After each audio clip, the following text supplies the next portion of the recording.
자, 오늘은 드디어 마지막 40과 목적이 있는 삶을 살기입니다. 그동안 여러분 함께 기도의 대열, 이 거룩한 행진에 잘 참여해 주셨습니다. 40일을 달려간다는 것이 쉬운 일이 아닌데 이렇게 끝까지 잘 참여해 주신 여러분 모두가 너무 자랑스럽고 감사드립니다. 그동안 안내로 수고해 주신 분들, 또 반주로 수고해 주시고 방송으로, 영상으로 모든 분들 정말 수고를 많이 하셨습니다. 지금까지 인도하신 하나님께 감사드리면서 우리 하나님께 영광의 박수를 올려드리도록 하겠습니다. 자, 오늘의 말씀 보도록 합니다. 잠언 19장 21절 말씀 다 같이 한 목소리로 읽도록 합니다. 사람의 마음에는 많은 계획이 있어도 오직 여호와의 뜻만이 완전히 서리라. 지금까지 우리는 삶에 대해서 너무나도 귀중한 묵상을 가져왔습니다.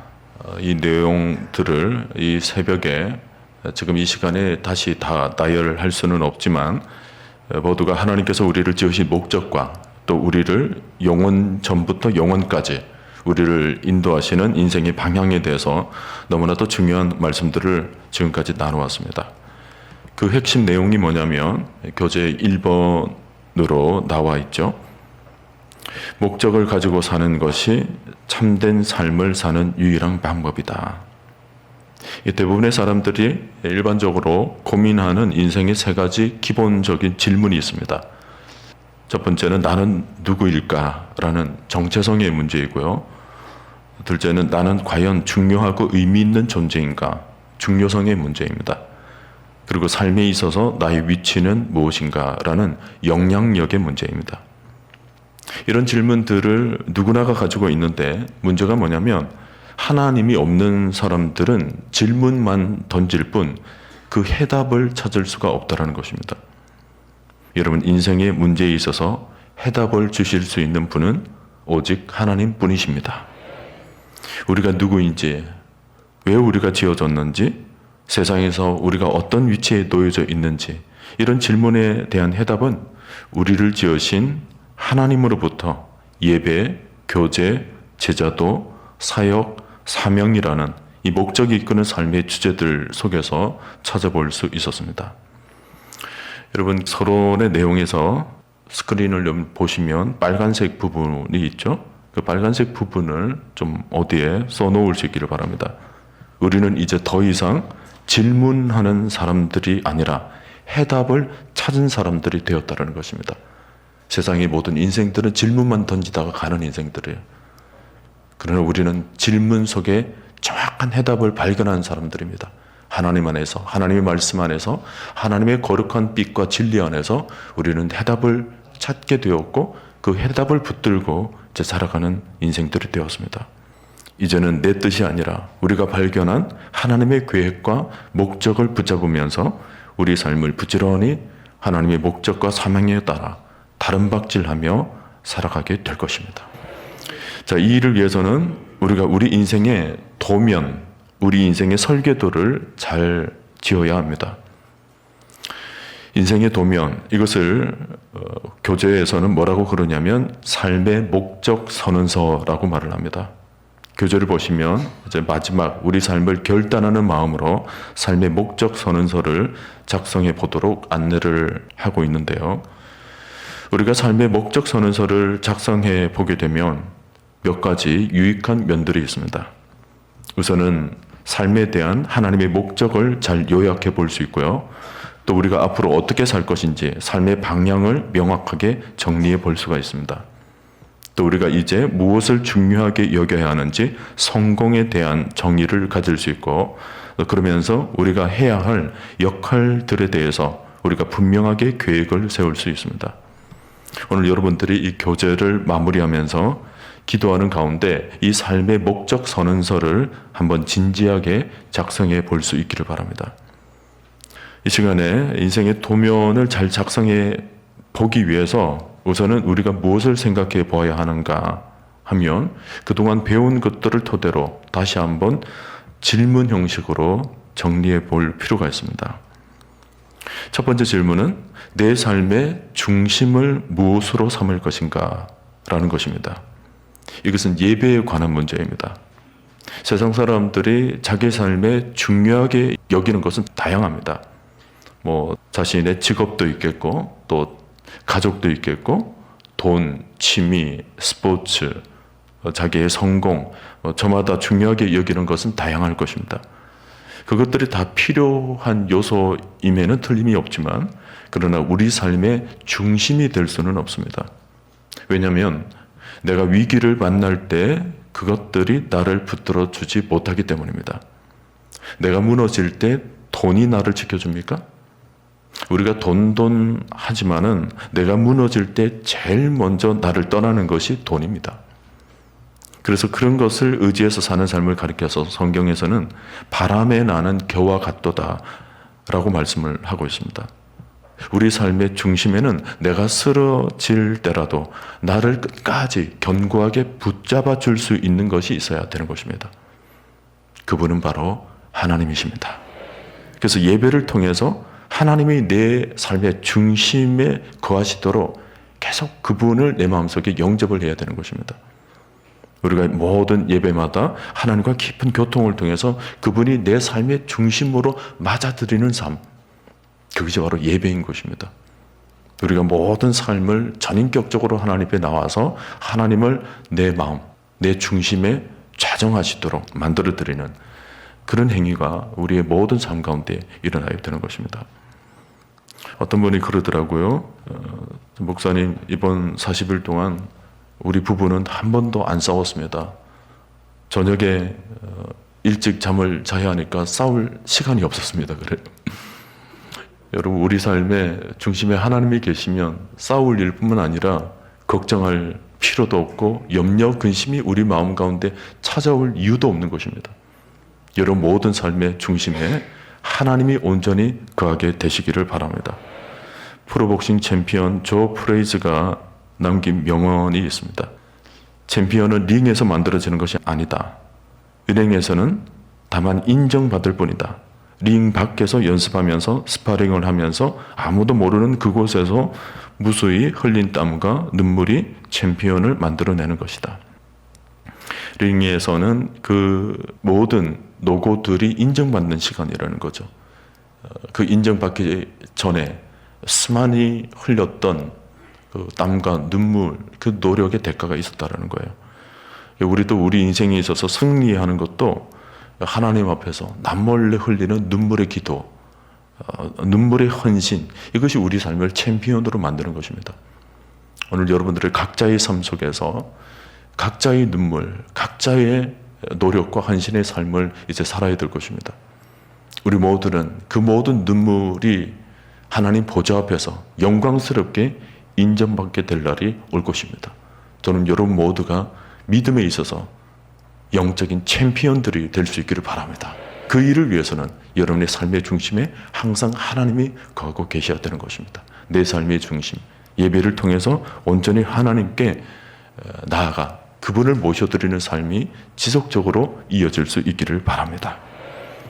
두 번째 질문은 나는 어떤 성품의 사람이 되어야 하는가라는 문제인데, 이것은 제자도의 문제입니다. 내가 무엇을 가졌나 하는 문제보다도 더 중요한 것은 내가 어떤 사람이냐 하는 것입니다. 또 내가 어떤 사람인가를 결정하는 것은 내가 어떤 성품을 가졌느냐 하는 것입니다.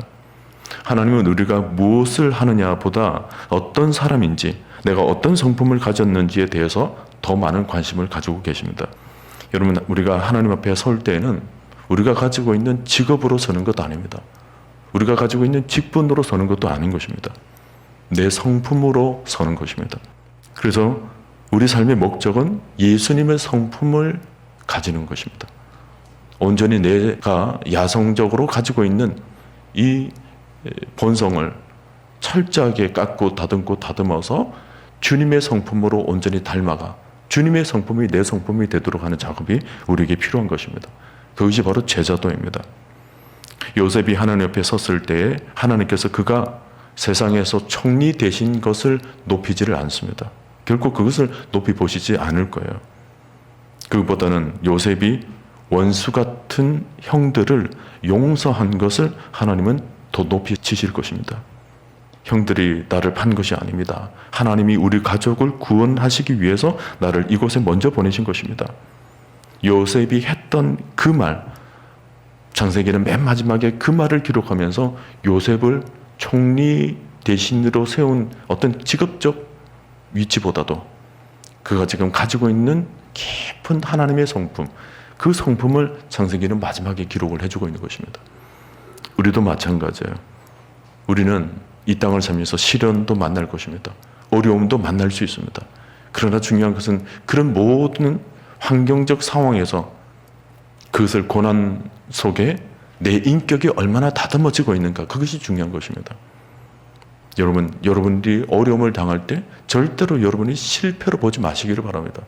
어려움은 지나가게 될 것입니다. 중요한 것은 그런 어려움 속에 내가 어떤 제자도의 길을 걸어가고 있는가, 그것이 중요한 것입니다. 하나님을 내가 어떻게 지금 이런 과정 속에서 닮아갈 것인가를 지금부터 생각해 보시기를 바랍니다. 모든 과거의 아픔과 고통의 나날들의 상처들도 마찬가지입니다. 지금까지 여러분들 잘 걸어오셨어요. 인생의 모든 나날들을 잘 참고 이겨내셨습니다. 중요한 것은 그 모든 삶의 바자치 속에서 내가 얼마만큼 내 인격이 성숙되고 다듬어 갔는가, 그것이 중요한 모습이죠. 저는 여러분들 향해서 좀 믿음을 가지고 있습니다. 저는 여러분들이 어제보다 오늘 더욱 주님을 닮아가고 있는 줄로 믿습니다.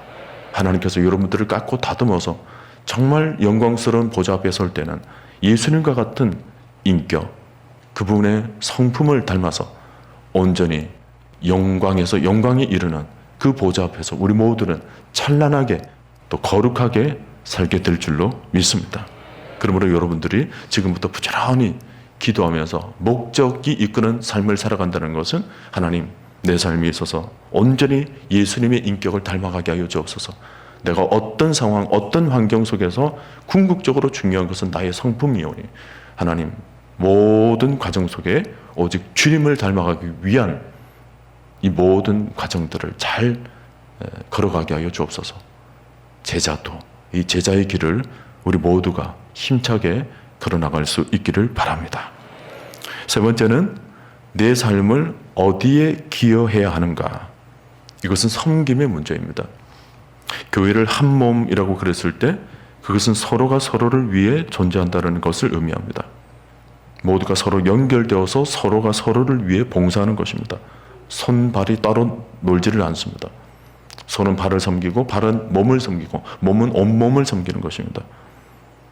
서로가 연결되어서 유기적으로 섬기면서 하나의 건강한 몸을 이루는 것입니다. 우리의 삶의 목적은 가만히 앉아서 섬김을 받는 것이 아니고 서로 섬기는 것입니다. 남의 발을 씻어주는 것입니다. 예수님도 그것을 위해 이 땅에 오셨어요. 내가 가진 시간과 물질, 재능 모든 것은 섬김을 위해 사용하라고 하나님께서 내게 맡겨주신 것들입니다. 그러므로 교회 안에서 이제 한 몸이 되어서, 한 지체가 되어서 내가 가진 은사, 나의 마음, 내 속에 있는 열정, 그리고 능력, 성격, 내가 지금까지 가지고 되었던 그 경험들, 모든 것들을 고려하여서 그리스도의 몸 가운데 내가 감당해야 될 부분이 무엇인지를 이제는 찾아 나서야 되는 것입니다. 여러분, 성령 충만한 사람치고 절대로 가만히 집에 앉아 있는 사람은 없습니다. 절대 그럴 수 없습니다.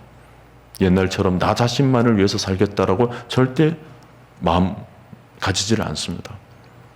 마음이 천국에 가 있고 마음이 하나님께 가 있고 성령으로 가득 찬 사람은 뭔가 내가 남을 위해서, 이웃을 위해서, 교회를 위해서, 주의 나라와 주의 의를 위해서 내가 뭔가 드리고 싶은 마음을 가지는 것이 당연한 것입니다.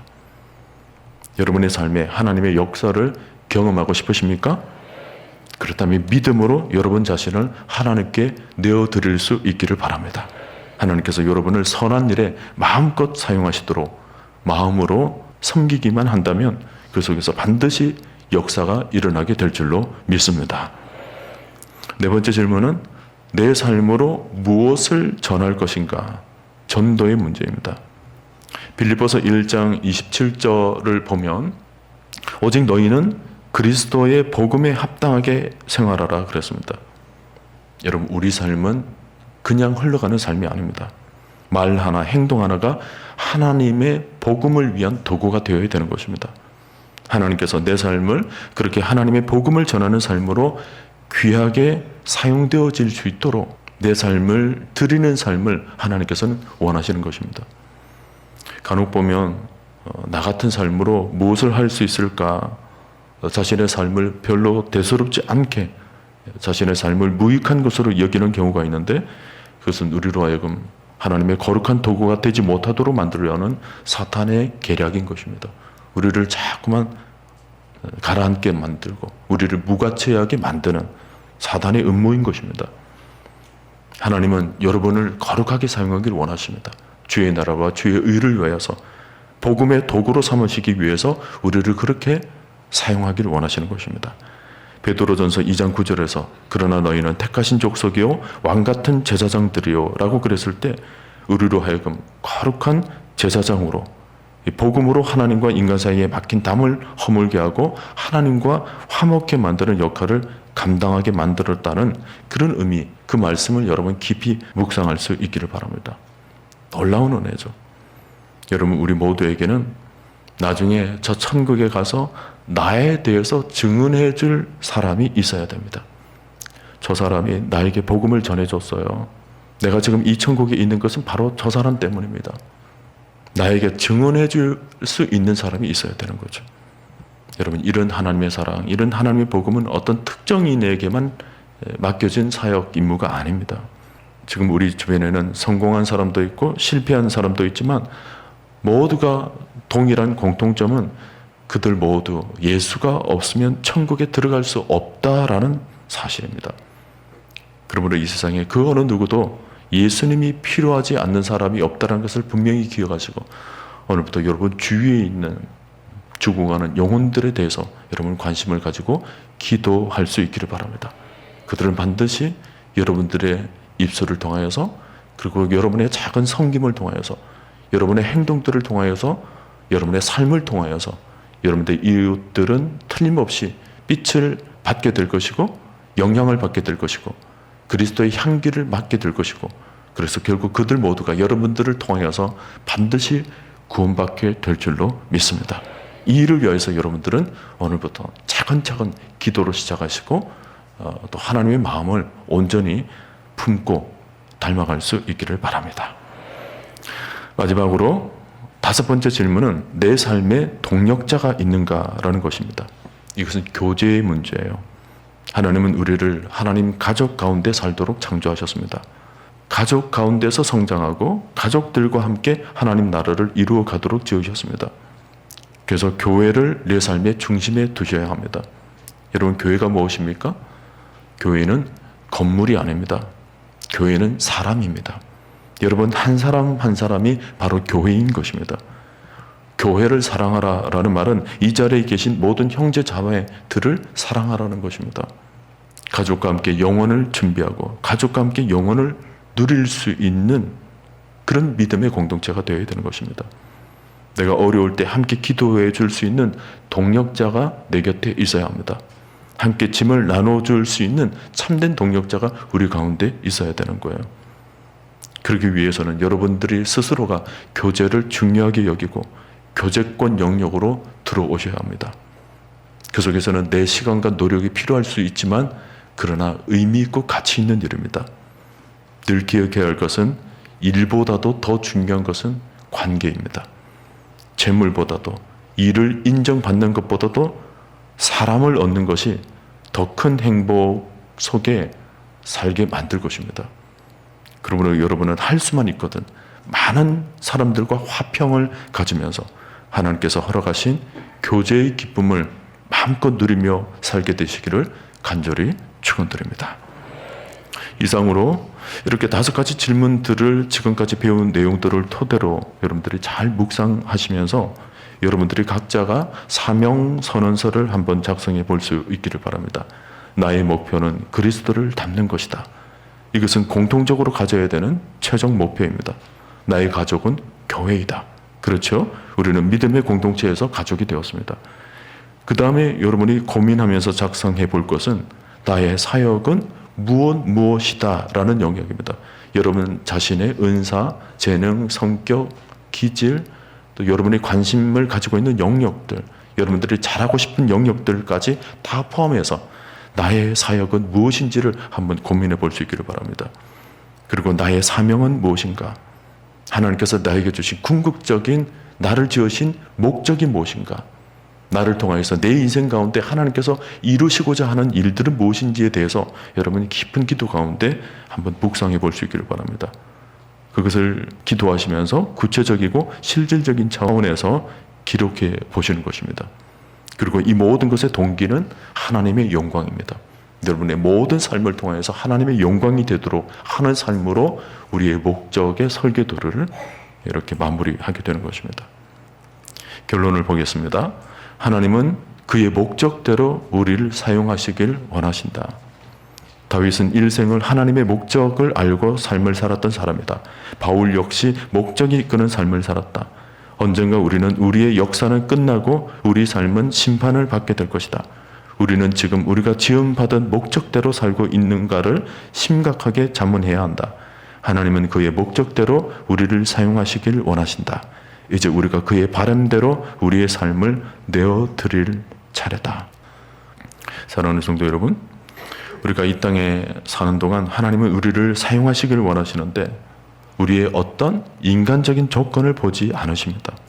하나님의 인사 채용 기준은 어떤 인간적인 조건이나 자격이 아닙니다. 보십시오. 하나님이 이스라엘 왕으로 세울 자에게 기름을 붓도록 사무엘 선지자를 이새의 집으로 보내지 않았습니까? 사무엘 앞에 이새의 아들들이 하나씩 들어섭니다. 선을 보는 거죠. 장남 엘리압이 들어오자 사무엘이 눈이 번쩍 뜨여졌습니다. 키도 크고 용모도 너무 출중합니다. 저 사람이구나. 사무엘이 그렇게 생각을 하니까 하나님이 그 마음을 아시고 하나님이 대번에 말씀을 하십니다. 아니다. 그의 용모와 키를 보지 말라. 하나님 하신 말씀이 내가 보는 것은 사람과 같지 아니하니 사람은 외모를 보거니와 나 여호와는 중심을 보느니라. 그래서 엘리압이 지나가고 그 다음 아들도 지나가고 다 지나가는데 하나님이 다 아니라서요. 그들의 아버지 이새에게 사무엘이 묻죠. 아들이 이게 다냐? 어찌 된 것인지 여기에 분명히 한 명 있다고 했는데 이 아이들이 다냐? 그제서 이새가 깨닫습니다. 아참, 들판에서 양을 치는 아들, 말제 아들이 있는데 아직 남아 있습니다. 그래서 급하게 불러오질 않습니까? 그렇게 급하게 불러왔는데 다윗이 무슨 옷이라도 갈아입었겠습니까? 양들 친다고 그 배설물 냄새가 풀풀 풍기는데 깨끗하게 몸이라도 씻을 수 있었겠습니까? 그냥 왔어요. 그냥 달려왔습니다. 짐승과 함께 뒹굴던 그 냄새 풀풀 나는 옷을 그대로 입고 사무엘 앞에 섰는데 하나님께 그때 말씀을 하시죠. 이가 그니 일어나 기름을 부어라. 들판에 살던 아들, 아무도 기억해 주지 않았던 아들, 자기 아버지마저도 잊어버렸던 아들. 그러나 하나님은 그를 잊지 않으셨습니다. 어두운 이스라엘의 땅에 그를 통하여서 하나님의 영광을 높이 드러나도록 하나님은 그를 도구로 사용하시는 것입니다. 사무엘상 13장을 보면 하나님께서 다윗은 내 마음에 합한 자라 그렇게 말씀을 하십니다. 사도행전 13장 36절을 보면 그게 나타나 있죠. 다윗은 당시에 하나님의 뜻을 따라 섬기다가 잠들었다. 하나님의 마음에 합한 자로서 하나님의 뜻을 따라 살다가 잠들었다라고 기록을 해주고 있어요. 하나님의 목적, 그거 하나 붙잡고 살았다라는 거예요. 사람들이 나를 인정해주지 않다 할지라도 하나님 한 분 바라보고 그분의 목적대로 사는 삶을 하나님께서는 존귀하게 이렇게 말씀 가운데 기록을 해주고 있는 것입니다. 오늘 여러분도 하나님의 마음에 합한 사람으로서 하나님의 뜻을 따라 존귀하게 살아드릴 수 있는 인생들이 될 수 있기를 바랍니다. 여러분, 그것보다 더 귀한 일이 어디 있겠습니까? 그것보다 더 귀한 묘비명이 어디 있겠습니까? 그것보다 더 하나님을 기쁘시게 하는 삶이 어디에 있겠습니까?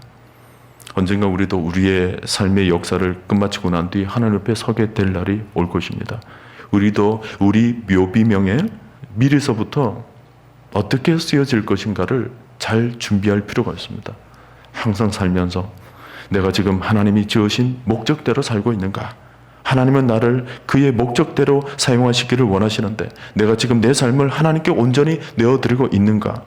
이것을 늘 점검하고 늘 평가해야 할 것입니다. 그리고는 나중에 우리 묘비에도 나는 우리 시대 속에서 하나님의 뜻과 목적을 따라 섬기다가 여기 잠들었다.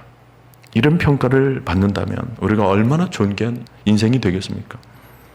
저와 여러분이 이런 축복을 누릴 수 있기를 바랍니다. 오직 하나님의 목적만을 바라보고 살았기 때문에 하나님이 잊을 수 없는 하나님 마음에 합한 그 한 사람이 바로 여러분들이 될 수 있기를 바랍니다. 오늘 우리가 이 혼탁한 시대 가운데 흔들리지 않는 믿음의 심지를 세우고 하나님의 아름다운 도구로서 거룩하고 존귀하게 쓰임받을 수 있기를 주님의 이름으로 간절히 축원드립니다.